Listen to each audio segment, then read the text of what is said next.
ভবিষ্যতে আমি রচনা এক নম্বরের উপরে যাবে। আমার ইন্টার হচ্ছে তুই যেভাবে ডাবিং দিস না, ওই ডাবিংটা একটু দিন একটা ব্লগের শুরুতে। হ্যাঁ হ্যালো হাই,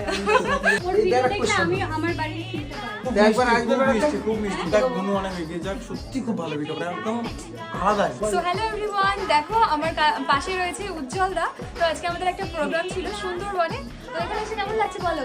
সুন্দর করে কথা বলে শুনতে তুমি কি আমার ভিডিও দেখেছো? অবশ্যই দেখেছি, খুব ভালো দেখেছি। আর ওই কলার গাছের ভিডিওটা পুরোটা দেখেছি।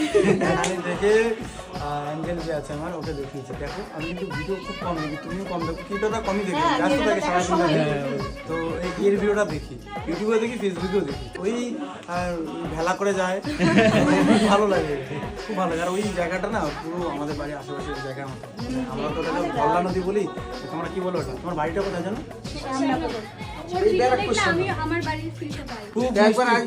খুব মিষ্টি। আমার বাড়ি তো আসবে তুমি?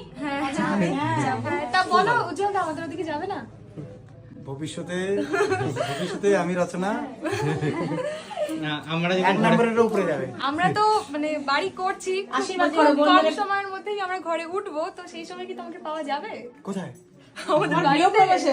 হ্যাঁ হ্যাঁ অবশ্যই যাবো। না যদি সত্যি না আসতে হবে কিন্তু। বাড়ির কাজ কত দূর হলো? বাড়ির কাজ এখন মানে মার্বেল হচ্ছে। দেখেছো আমি কি দেখি।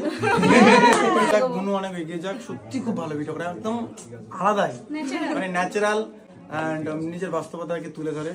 আর বিশেষত কাকুর সঙ্গে আলাদাই, মানে কাকুর পরিশ্রমটাকে দেখি, পরিশ্রমটাকে দেখি যে কি করে, সেখানে নিজের বাবার ফিলটা আসে। তুই যেভাবে ডাবিং দিস না, ওই ডাবিংটা একটু দিনা একটা ব্লগের শুরুতে। হ্যাঁ হ্যালো হাই,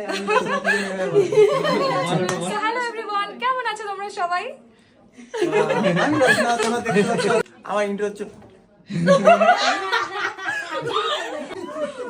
চলো কাকু, খুব ভালো থেকো। আর লক্ষ্মীমের জন্ম দিয়েছে, লক্ষ্মীমের জন্ম দিয়েছে। আর তোকে একটা ভালো কথা বলবো, প্রত্যেকটা মেয়ের যতই বলো আমি বিয়ে করবো না করবো না, সেদিন তোর বয়স খুব কম, একদিন হলে তো বিয়ে করবি, কিন্তু সেদিন প্লিজ ভুলবি না। কখনোই না। না এখন তুই ভালো, তোর পরের মানুষটা কেমন হবে তুই চিনতে পারবি না। বাবা মা আলাদা দিয়েছে, বাবা মাদের কোটি কোটি টাকা দিতে হবে না, ওদের চলতে গিয়ে যেটুকু অসুখ বিসুখে যেটুকু ওইটুকুই। আমার বাবা কিন্তু 4000 টাকা দিয়ে ড্রেস পরে না।